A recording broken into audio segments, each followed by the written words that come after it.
Hi, it's Steve. Today we'd like to show you how to change a fence bracket on your lower dish rack. It's a really easy job. Let me show you how we do it. Now to change out that lower rack, we'll first of all need to remove all of the items on the rack, and then we'll take it out and we'll set it on a suitable work surface. Now next, to replace that fence bracket, we'll need to remove the old one if it's still intact.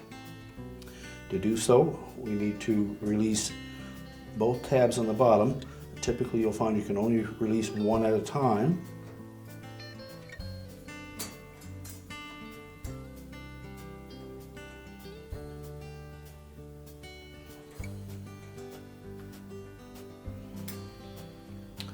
Once we have that pulled out from underneath, just tilt the tine upward, slide it off the old tine. Make sure we have the bottom legs pointed in the proper direction. Fit it down over the tine.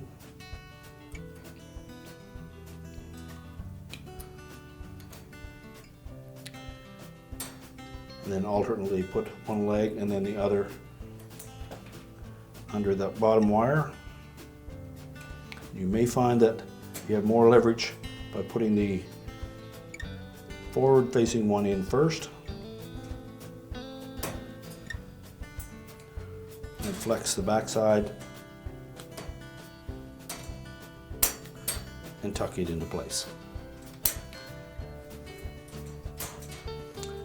Now we can put that rack back in the dishwasher. So we'll open the dishwasher up again. Place the rack on the door, put our cutlery basket back in, slide the rack all the way into the dishwasher, you can close it up, and your repair is complete.